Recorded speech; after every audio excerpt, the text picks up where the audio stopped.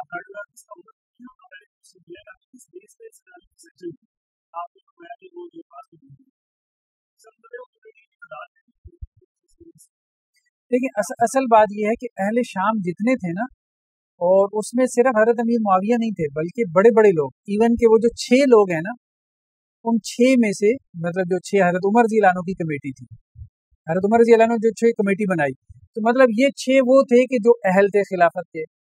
طلحہ اور زبیر تو ویسے ہی خلاف ہو گئے. سعد بن ابی وقاص نے بھی بیعت نہیں کی. عبد الرحمن بن عوف بھی سائڈ پہ ہو گئے. تو اس میں معاملہ یہ ہے کہ جو کبار صحابہ تھے وہ بھی بڑے بڑے، ہم دیکھ رہے ہیں اسامہ بن زید، یہ بھی سارے سائڈ پہ ہو گئے. انہوں نے بھی حضرت علی کی حمایت نہیں کی.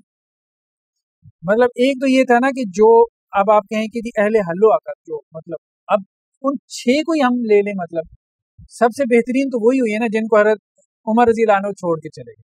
اب ان میں طلحہ اور زبیر خلاف کھڑے ہو گئے، 2 بندے خلاف. حضرت سعد بن ابی وقاص علیحدہ ہو گئے. بعد میں انہوں نے حضرت امیر معاویہ کی بیعت کر لی، حضرت علی کی نہیں کی.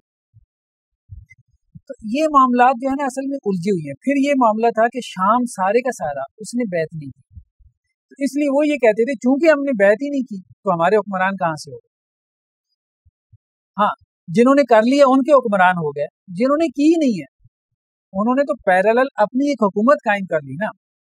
آپ سمجھ رہے ہیں؟ وہ تو کہہ رہے تھے کہ بھائی خلافتیں 2 ہیں، سلطنتیں 2 ہیں، ادھر تم ادھر ہم، ٹھیک ہے. حضرت امیر معاویہ نہیں، حضرت عائشہ رضی اللہ عنہا تو ان کا معاملہ علیحدہ تھا، یہ تو حجاز میں تھی. حضرت امیر معاویہ کا جو ہولڈ تھا وہ شام میں تھا، چونکہ حضرت عمر رضی اللہ عنہ کے زمانے سے وہ شام کے گورنر تھے. ٹھیک ہے. اس کے بعد بھی اب آپ دیکھتے ہیں کہ وہ دمشق میں تھا، یزید بھی جو آیا ہے نا وہ دمشق میں رہا ہے. حضرت علی رضی اللہ عنہ کا ہولڈ تھا کوفہ میں.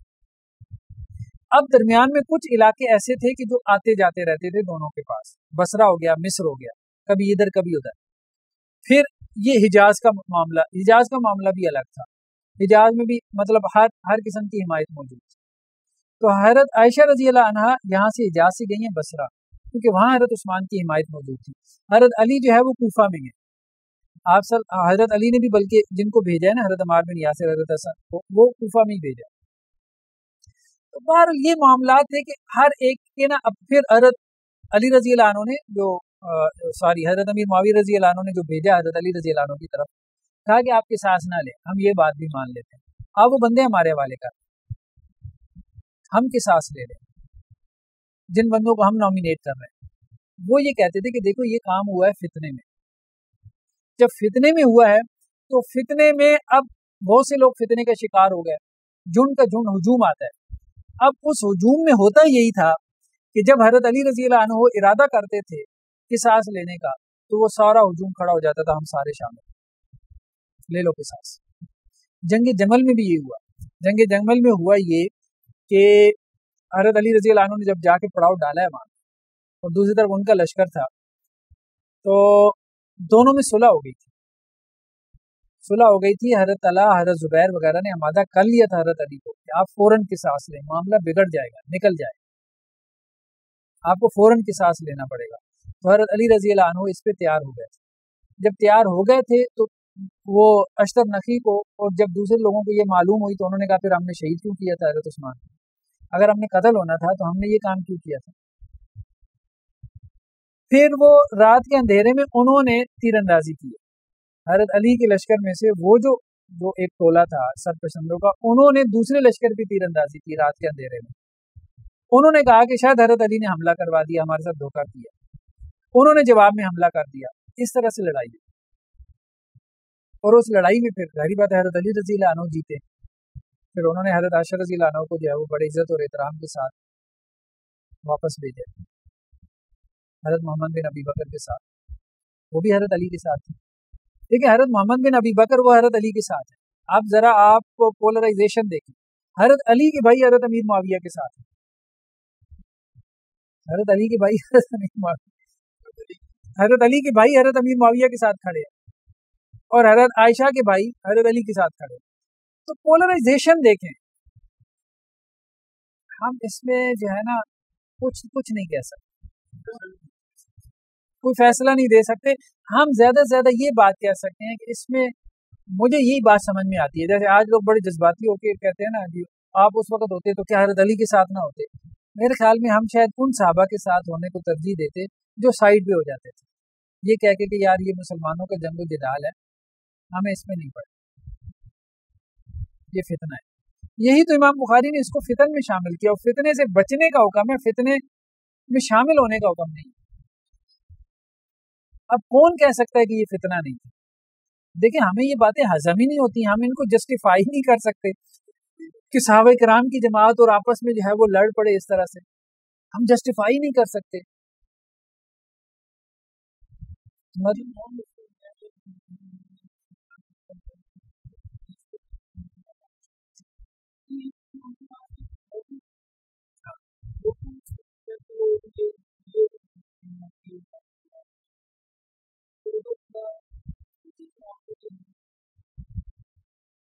دیکھیں بہرحال اصل میں یہ ہے کہ آزمائش پڑ گئی، بس اللہ نے آزمائشوں کے لیے تو دنیا میں بھیجا ہے. سب کچھ ہی سیدھا سادہ ہوتا پھر ظاہری بات ہے دنیا گزارنے کا مزہ بھی نہ تھا. تو یہ سب کچھ ٹیڑھا ہے تو پھر ہی تو یہ سب کچھ. اب دیکھیں نا ذرا آپ کی زندگی میں نا تھوڑا سا وہ جیسے زندگی سموتھ ہونا شروع ہو جائے تو انسان کو ایسے لگتا ہے جیسے سب کچھ ہو چکا ہے، آپ پتہ نہیں کیوں یہاں پہ. تو اللہ نے آزمائشیں رکھی ہیں، خیر بہرحال ان سے گھبرانا نہیں چاہیے، باقی آزمائش کی دعا نہیں کرنی چاہیے.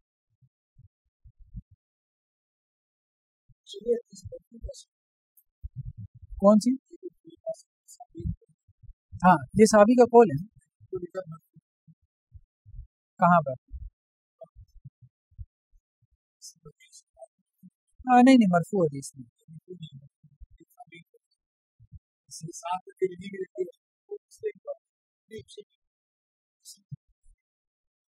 وہ خیر بہرحال وہ دیکھیں غلطیاں تو کچھ ہو جاتی ہیں ان سے.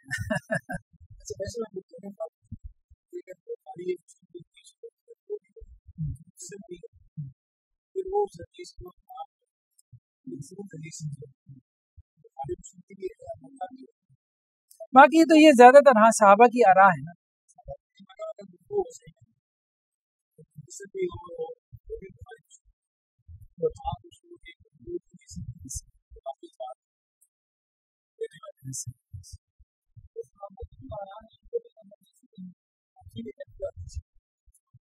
صحابہ کی آراء کو بھی احادیث ہی کہتے ہیں، یا بعض لوگ آثار بھی کہہ دیتے ہیں، حدیث کہنے میں بھی حرج نہیں.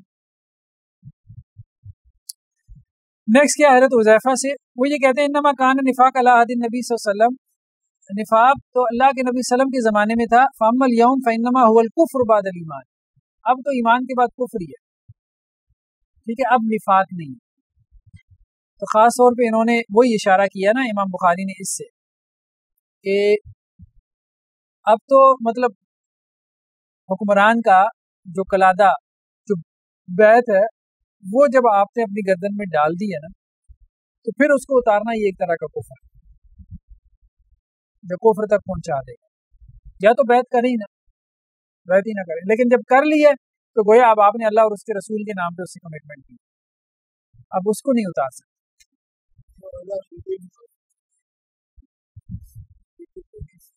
پھر آپ یوں ہی کہیں گے نا کہ آپ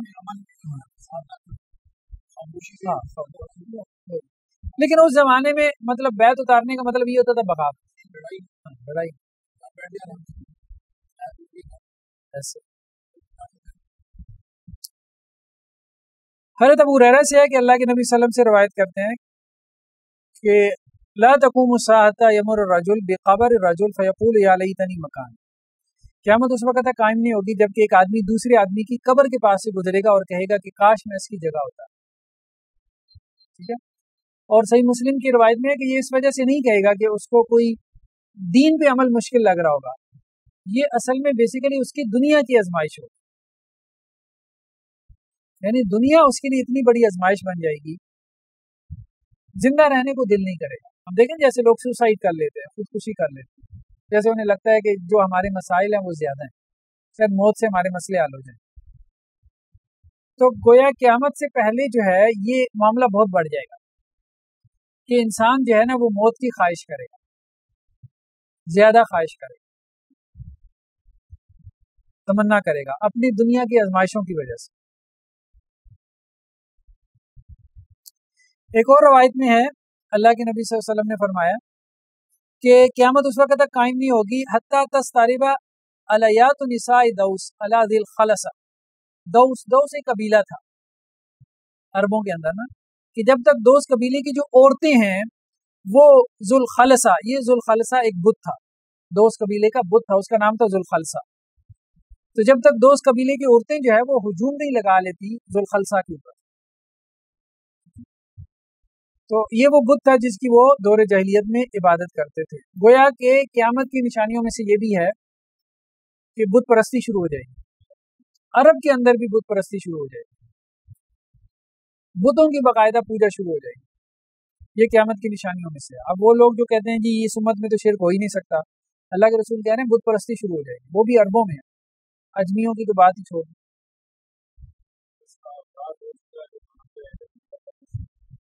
مندر بننا شروع ہو گئے، صحیح کہہ رہے ہیں۔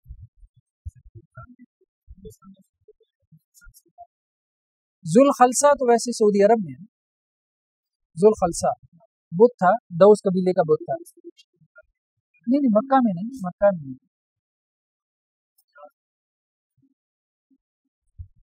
جہاز میں۔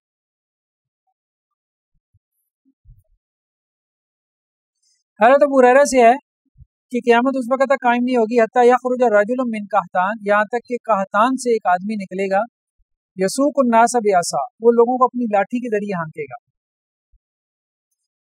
قحطان یمن والی سائڈ سے ایک بادشاہ ابھرے گا جو لوگوں کو اپنی لاٹھی سے ہانکے گا، مراد کیا ہے؟ ظالمانہ بادشاہ،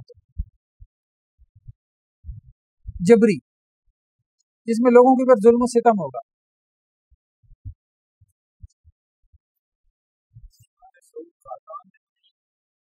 نہیں یہ قحطانی نہیں، قحطانی جو ہے نا اور ہے۔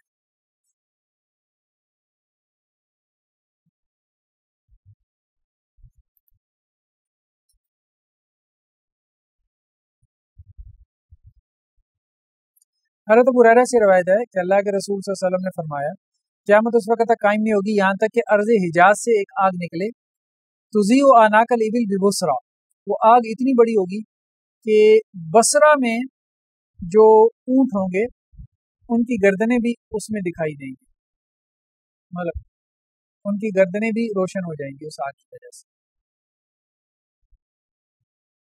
یہ بھی آگ سے مراد آگ ہی ہے، حجاز سے نکلے گی۔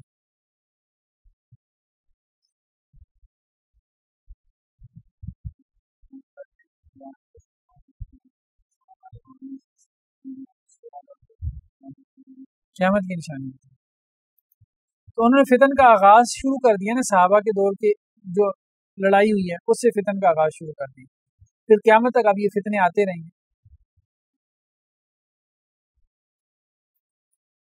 باہر شربت پڑا ہوا ہے، لوگوں کو پلا دیں اگر یہ صاحب اگر جائیں، بلکہ کولر اندر ہی لے آئیں۔ کیا حضرت انس رضی اللہ عنہ نے کہا اللہ کے نبی صلی اللہ علیہ وسلم نے فرمایا کہ قیامت کی اولین نشانی ایک آگ ہے جو لوگوں کو مشرق سے مغرب کی طرف پھانک کر لے جائے گی، پورب سے پچھم کی طرف۔ یہ حضرت انس کا قول ہے۔ آگے روایت کیا حضرت ابو ہریرہ رضی اللہ عنہ سے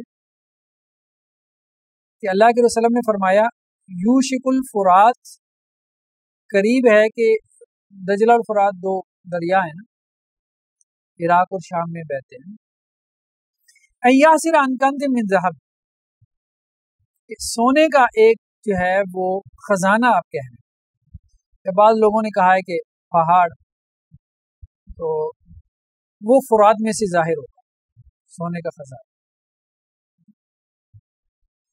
فمن حاضرہ، تو جو وہاں پہ حاضر ہو، فلا یاخذ منہ شیئا، وہ اس میں سے کچھ بھی نہ لے۔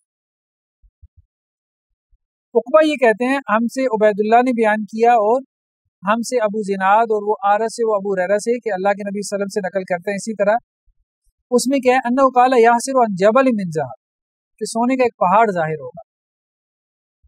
تو یہ جو کہا ہے کہ نہ لے، تو اس سے مراد یہ ہے کہ اس کے اوپر لڑائی ہوگی. بعض دوسری روایتوں میں ہے کہ اس کے اوپر لڑائی ہوگی سونے کے پہاڑ پہ. جب لڑائی ہوگی تو 99% لوگ اس لڑائی میں مارے جائیں گے، یعنی لڑائی کرنے والے. یہ بھی ایک فتنہ ہوگا، یہ بھی ایک فتنہ ہوگا قیامت کے فتنوں میں سے، کہ اس طرح سے اچانک مال و دولت جو ہے وہ ظاہر ہوگی اور لوگ اس کے اوپر لڑے مریں گے.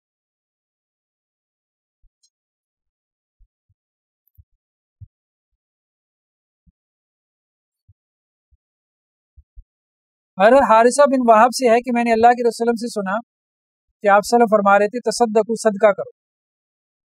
فسیاتی علی الناس زمان، کہ عنقریب ایک ایسا زمانہ آنے والا ہے یمشی الرجل بصدقتہ، کہ ایک آدمی صدقہ لے کے پھرے گا، فلا یجد من یقبلها، لیکن کوئی اس کو قبول کرنے والا نہیں ہوگا.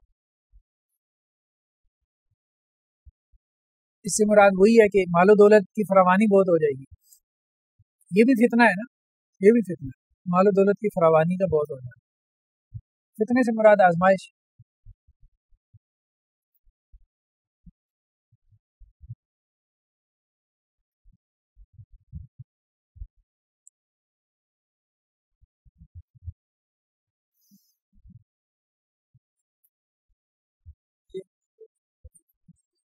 جی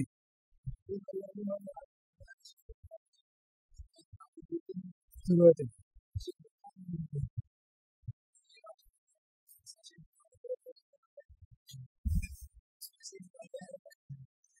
جیسے حضرت عیسیٰ کے زمانے کے بارے میں آتا ہے، یا حضرت عمر بن عبدالعزیز کے بارے میں بھی آیا ہے کہ بہت مال و دولت کی بہتات تھی.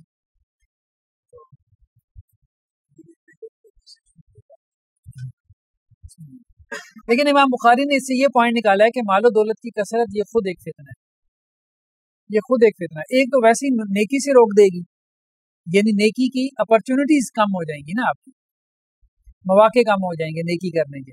اور دوسرا ویسے بھی مال و دولت کی کثرت انسان کو غفلت میں ڈال دیتی. تو حضرت ابو ہریرہ سے روایت ہے کہ اللہ کے رسول صلی اللہ علیہ وسلم نے فرمایا قیامت اس وقت تک قائم نہیں ہوگی حتی تک تقتتل فئتان عظیمتان، جب تک کہ دو گروہ آپس میں، بڑے گروہ آپس میں لڑائی نہ کرے. یکون بینہما مقتتل عظیمہ، ان کے درمیان ایک بڑی قتل و غارت ہوگی. دعوتہما واحدہ، دونوں کا دعویٰ ایک ہوگا. اب بعض اہل علم نے کہا کہ اس سے مراد حضرت علی اور حضرت امیر معاویہ رضی اللہ عنہ کی جماعت ہے. دونوں کا دعویٰ ایک ہوگا، مطلب دونوں اپنے آپ کو حق پہ قرار دیتے ہیں. وَحَتَّى يُبْعَثَ دجالون کذابون، اور قیامت اس وقت تک قائم نہیں ہوگی جب تک کہ دجال اور کذاب لوگ پیدا نہ ہوں. قریب من 30، اور یہ 30 ہوں گے، 30. کلہم یزعم انہ رسول اللہ، ہر ایک کا یہ گمان ہوگا کہ وہ اللہ کا رسول ہے. وَحَتَّى يُقْبَضُ الْعِلْمُ، اور قیامت اس وقت تک قائم نہیں ہوگی جب تک کہ علم اٹھا نہ لیا جائے، یعنی علم بھی کم ہو جائے گا. قرب قیامت کی نشانیوں میں سے. وَتَكْثُرُ الزَّلَازِلُ، زلزلے زیادہ آئیں گے. وَيَتَقَارَبُ الزَّمَانُ، اور زمانہ جو ہے وہ قریب ہو جائے گا. زمانہ قریب ہونے سے کیا مراد ہے؟ ٹائم کا پتہ ہی نہیں چلے گا، ایسے گزرے گا. بندہ کہے گا یار پتہ ہی نہیں چل رہا، ہفتہ، مہینہ، سال. وَتَظْهَرُ الْفِتَنُ، اور فتنے ظاہر ہونا شروع ہو جائیں گے. وَيَكْثُرُ الْحَرَجُ، قتل و غارت بہت زیادہ ہو جائے گی. وَهُوَ الْقَتْلُ، اور قتل و غارت سے مراد کیا ہے؟ قتل ہے. وَحَتَّى يَكْثُرَ فِيكُمُ الْمَالُ، یہاں تک کہ تمہارے درمیان جو ہے وہ مال بہت زیادہ ہو جائے گا، مال و دولت کی کثرت. فَيَفِيضَ حَتَّى يُحِمَّ رَبَّ الْمَالِ مَن يَقْبَلُ صَدَقَتَهُ، اتنا مال معاشرے میں عام ہو جائے گا جیسے وہ کہتے ہیں نا بہہ پڑے گا، جیسے پانی بہتا ہے ایسے. یہاں تک کہ جو رب المال ہوگا، مال کا مالک ہوگا، وہ یہ سوچے گا کہ اب میں کس کو صدقہ دوں، یعنی اسے اپنے ارد گرد کوئی نظر ہی نہیں آئے گا کہ جس پہ وہ صدقہ کرے. یہاں تک کہ وہ اس کے اوپر صدقہ پیش کرے گا، اس کے اوپر پیش کرے گا، تو وہ کیا کہے گا؟ لا عرب علی بھی، مجھے بھائی اس کی ضرورت نہیں ہے. وَحَتَّى يَتَطَاوَلُ النَّاسُ فِي الْبُنْيَانِ، لوگ عمارتیں جو ہے وہ لمبی لمبی عمارتیں کھڑی کرنے میں آپس میں مقابلہ بازی کریں گے. وَحَتَّى يَمُرَّ الرَّجُلُ بِقَبْرِ الرَّجُلِ، یہاں تک کہ ایک آدمی دوسرے آدمی کی قبر کے پاس سے گزرے گا اور کہے گا یا لیتنی مکانہ، کاش کہ میں اس کی جگہ ہوتا، یعنی میں قبر میں ہوتا. وَحَتَّى تَطْلُعَ الشَّمْسُ مِن مَغْرِبِهَا، یہاں تک کہ سورج مغرب سے طلوع ہوگا. فَإِذَا طَلَعَتْ وَرَآهَا النَّاسُ یعنی آمنوا اجمعین، جب یہ طلوع ہوگا مغرب سے اور لوگ اس کو دیکھ لیں گے تو سب کے سب ایمان لے آئیں گے. فَذَلِكَ حِينَ لَا يَنفَعُ نَفْسًا إِيمَانُهَا لَمْ تَكُنْ آمَنَتْ مِن قَبْلُ، لیکن اس وقت کسی جان کو ایمان لانا فائدہ نہیں دے گا جو اس سے پہلے ایمان نہیں لائی. او کسبت فی ایمانیا خیرہ، یا جس نے اس سے پہلے اپنے ایمان میں کوئی بلائی یا نیکی نہیں کی تو اس کو اس وقت نیکی کوئی کام نہیں آئے گی. وَلَتَقُومَنَّ السَّاعَةُ، اور قیامت قائم ہوگی. وَقَدْ نَشَرَ الرَّجُلَانِ ثَوْبَهُمَا، اس وقت کہ جب دو لوگوں نے اپنا کپڑا پھیلایا ہوگا، یعنی ایک وہ جیسے وہ پھینکتا ہے نا کپڑا دکھانے کے لیے اپنے کسٹمر کو، جو دکاندار، ایسے اس نے کپڑا جو ہے وہ اس کی طرف پھینکا ہوگا. تو اس حالت میں قیامت جو ہے وہ قائم ہوگی. فلا یتبایعانہ ولا یتویانہ، نہ تو وہ بے کر سکیں گے اور نہ ہی اس کپڑے کو وہ سمیٹ سکے گا. تو درمیان میں جو ہے وہ قیامت قائم ہو جائے گی. یعنی عام لوگ اپنے اس حالت میں مست ہوں گے جیسے خرید و فروخت. وَلَتَقُومَنَّ السَّاعَةُ، اور قیامت قائم ہوگی. وَقَدْ انصرف الرَّجُلُ بِلَبَنِ لِقْحَتِهِ، کہ ایک آدمی نے اپنی اونٹنی کا دودھ دویا ہوگا اور وہ لے کے جو ہے وہ اپنے گھر والوں کی طرف لے کے آ رہا ہوگا.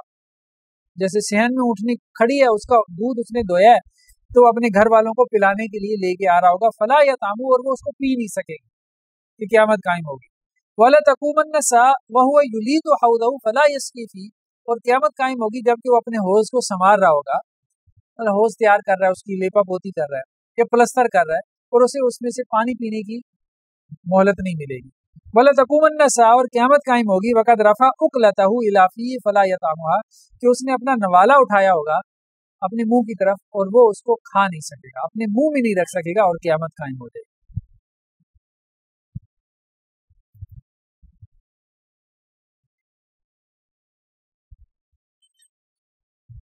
حضرت مغیرہ بن شعبہ سے روایت ہے کہ اللہ کے نبی صلی اللہ علیہ وسلم سے کسی نے بھی دجال کے بارے میں اتنے سوال نہیں کیے جتنے میں نے کیے. تو اللہ کے نبی صلی اللہ علیہ وسلم نے مجھے کہا ما یضرک من، اے مغیرہ آپ کو اس سے کوئی نقصان نہیں ہے. قلت، تو میں نے کہا لأنہم یقولون ان معه جبل خبز ونہر ماء، میں نے کہا اللہ کے رسول میں اس لیے زیادہ سوال کرتا ہوں، مجھے لوگوں نے بتایا کہ اس کے ساتھ ایک روٹیوں کا پہاڑ ہوگا اور ایک پانی کا دریا ہوگا. قال هو اهون علی اللہ من ذلک، تو آپ صلی اللہ علیہ وسلم فرمائے اللہ پر اس سے بھی زیادہ آسان ہے، یعنی اس کے ساتھ صرف یہ نہیں، اس سے بھی بڑی بڑی چیزیں ہوں. جی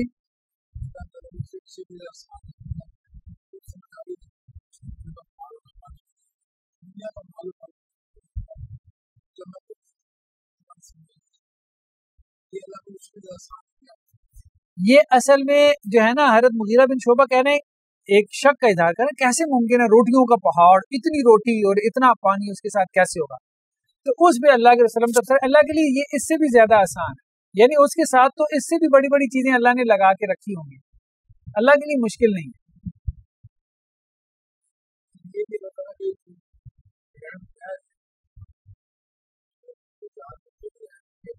آزمائش، کیونکہ دنیا اللہ نے آزمائش کے لیے بنائی ہے، تو سب سے بڑی آزمائش دنیا کے خاتمے کے ساتھ آنی ہے دجال کی.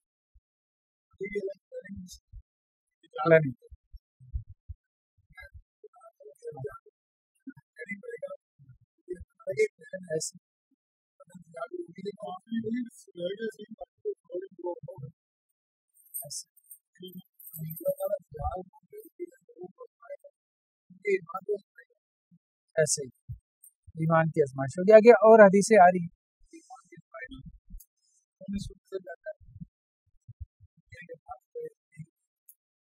صبح کتنے بجے پھر کلاس رکھیں؟ ہاں میرا بھی خیال ہے کیونکہ 7 بجے کے بعد نا پھر یہی معاملہ نہ ہو کہ اے سی نہ چلے. صبح 6 بجے موسم بھی ٹھیک ہوگا تو صبح 6 سے پھر 8 بجے کلاس کر لیتے ہیں، قرآن کی کلاس ہماری.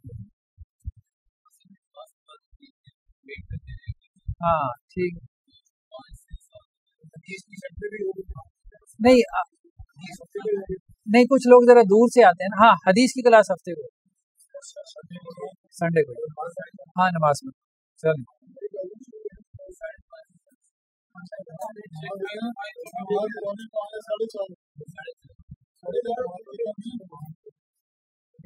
ناشتہ واشتہ بھی لوگوں نے کسی نے کرنا ہوگا.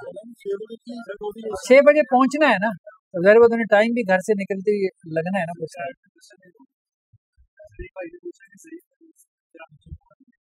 نہیں ضعیف روایت تو حجت نہیں ہے.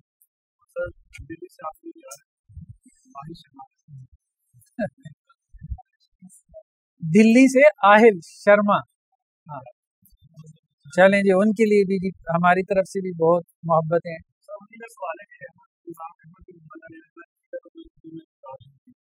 ہاں ابو زہرہ مصری کی کتابیں ہیں چاروں ائمہ پہ, بہت اچھی کتابیں ہیں. اردو میں کتاب و سنت ویب سائٹ پہ مل جائیں گی. ابو زہرہ مصری کی کتابیں بہت اچھا لکھا ہے انہوں نے ائمہ پہ. سمانے لکھی ہے, چاروں ائمہ کی لکھی ہے, امام مالک کی بھی, امام شافعی کی بھی, امام احمد بن حنبل کی بھی, امام ابو حنیفہ کی بھی.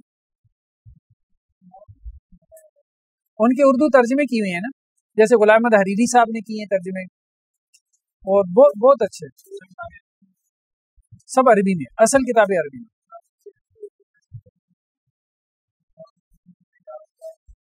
ہاں وہ اچھی کتاب, وہ اچھی کتاب. چلیں جی, سبحانک اللہم و بحمدک نشہد ان لا الہ الا انت نستغفرک.